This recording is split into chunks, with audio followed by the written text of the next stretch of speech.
Hey guys! Jess and Niss. Record this. Doesn't sound right. Wait, why not? I don't know. Hey, it's Jess and Niss, and we're recording this. So today we're doing a story time video. We have so many stories, but the stories that we want to share are actually supernatural experiences. This is one of the things that Jess and I like bonded over. Okay, I'm very obsessed with listening to like paranormal activity. When I was growing up, I dressed up for Halloween to go trick-or-treating with the cousins. It was always a good time. Yeah. And we do love our horror. So what we're gonna do is we were thinking about how we're gonna like do this pretty much. Yeah, how are we gonna bring how it we're back? gonna share it. Well, this is our like we're only very new to YouTube, so we don't really know how to bring this about. So we're just gonna go into the story and see what happens. We wanna we have so many stories right now.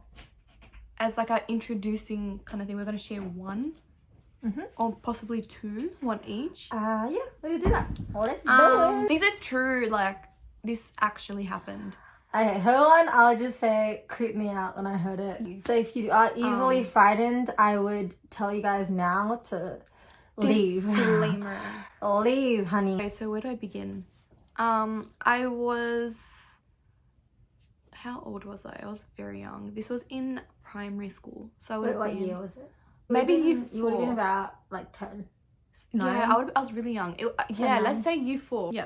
And my friend and I, they somehow we ended up going to her house, and Not me. so our mums really close. Our friendship was kind of like falling apart, but mums kept in touch, and they organized a meeting. This is the first time like this whole situation was very shocking to me, because I was like, I did not expect her to be involved with this type of thing. Anyway, so I'm in her room and I'm on her bed while she's on her what kind of seat would you call that? It's like an office chair, like office like chair, a swirly chair, study desk, whatever you want to call it. And so we're talking, and then she kind of looks over me and she's kind of like, yeah, I know, like, stop. Like, I was kind of looking at her like, are you playing with me? If someone was like talking to someone like behind me and I know there's no one behind me, I'm gonna say why group 5 times and leave the room. This is what kind of like sparked my interest in like the supernatural world and all of that. Yeah, so we're sitting down and she's talking to someone, and I'm just kind of like, stop, you're just being stupid, like that's not funny. She's like, sorry. And we're talking, and she's like, like she keeps looking, and I'm like, bro, my face is over here. Anyway, so it kept going on for a bit, and I'm like, okay, seriously, like it's not funny, like what are you doing? Like you just look stupid right now. Yeah. So at this point she's gone from sassy to angry because she's low-key scared. Like she's just hitting that angry curve. Like, no, I wouldn't say I was scared. I was getting really annoyed. Finally she's like, all right, listen, I'm gonna tell you the truth. The truth. I was like, okay, what's the truth? She's like, I can see dead people. And I'm just like, tell me more. At this point I'm like, hallelujah in the name of God. And then she's like, yeah, don't tell anyone. Like, I know it's really freaky, but like the ghost that's in my room, they're nice. And she's like, yeah, there's one behind you. And I'm like, okay. I just love the audacity of this girl though, because not only did she tell Anissa all of her like experiences, but she told her, she's like, look, if you tell anyone what I've told you about myself, about my abilities, this woman will come after you. What's up? I'm like, all right, listen, thank you for telling me, I appreciate it, but bitch, I don't believe you. So I'm like, you know what? I'm like, okay, fine. I don't believe you. What did I say? You said you wanted proof. I was just like, yeah, okay, just I don't want you freaking out. And I'm like, yeah, go. So she's looking around the room, like she's trying to like figure something out. She's looking around the room. I'm just kind of following her, like, okay. She goes, okay, I'm gonna count to 3 and see that poster over there. I'm gonna make it 4. I'm like, okay. Like 1, 2, 3. Boom! The poster fell down. Not okay. At this point, I'm like, okay, maybe she like, I don't know, bumped the Planned it wall or something, yeah. you know, whatever. There's gotta be an And explanation. sorry, and yes, that I like completely didn't even mention. She was away from the wall. It was opposite her. It's opposite. So if we're sitting here, it was like it's the wall on the opposite side. We're not even in arm's reach of that wall. I'm like, okay. How? I'm a little freaked out. I'm not gonna lie.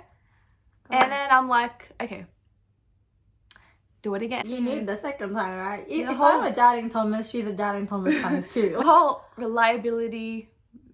You know, you gotta repeat the experiment a few times exactly. to find it to be reliable and all that. She said again. She's like, okay, 3, 2, 1, falls down. At this point, I am terrified. And she's left out a crucial detail. She is the one who blue tacked the poster onto the wall and made sure. I see. I'm forgetting my own story. Made sure that it wasn't gonna fall down. Like it was plastered on there. And there was something kind of like, it's just weird because at that point I knew nothing about ghosts and spirits and supernatural and possessions and demons, all that type of stuff. But as soon as I remember her room was freezing cold. Like her room was chilly.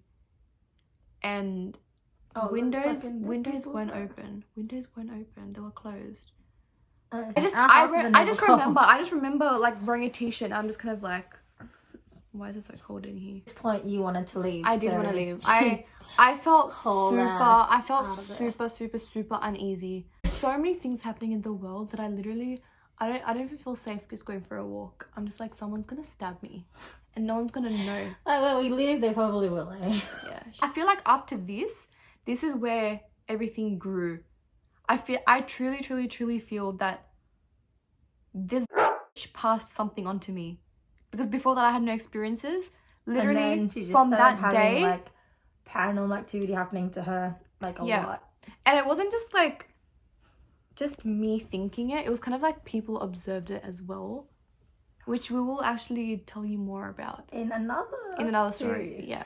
So that was her story. Like, okay, the first time I heard her story, I like up until that point, without the posters, I was pretty convinced that it could be like just bullshit. Imaginary friends. Exactly. Or just it could be like, you know, like my mind just starts to try to make it logical. Like maybe she's got schizophrenia, maybe she has some sort of issues, or maybe she's got something that she's working through and she can see other things, like, you know, whatever. Like I'm trying to make it more logical. But to be honest, like even now, even telling you and talking about paranormal activity, I would never mess with this stuff. Like I would never willingly go to a graveyard at night time or just anything like that, because I just don't want to mess with it. I don't want to mess with what I don't know. I don't want to mess with it. I've done that a lot of times. I know. I would never even open up an Ouija board, if that's what it's called. Might be a ghost right here, but I'm fine not knowing. I'm fine having that veil over my face right now. I'm so happy with it. In fact, I'm fine thinking that science is science and life is life and death is death and the soul is eternal. I'm fine with that. But then does that mean I have to also give some sort of backing? I think we're getting too deep. So many more stories to tell you. So exciting. I know, there's too many stories. But let me say a quick one that I experienced not too long ago, actually. So pretty much, let me give you perspective. This is the kitchen. I've walked through the kitchen. This is my formal kind of dining area. This is a couch. The kind of energy, whatever you want to call it, was on the couch. I've seen it. I said, what the f***? It's kind of started shaking. And then it's pounced off the couch and got underneath the dining table.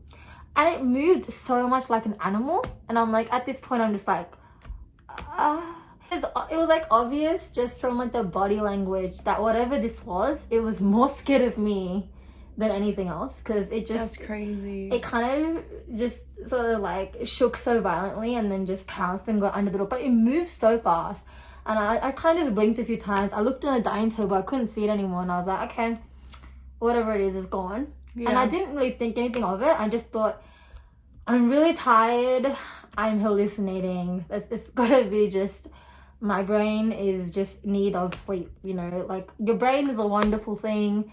it can make you do and believe weird ass shit when you're sleep deprived. I think that's also something that we can talk about in a video, where we can talk about like the whole is it an illness or is it a position? But we're not gonna share if we don't get anywhere. Telling the world our secrets. I know, right? What the hell? Anyways, I think that was enough for today. Thank you for tuning in.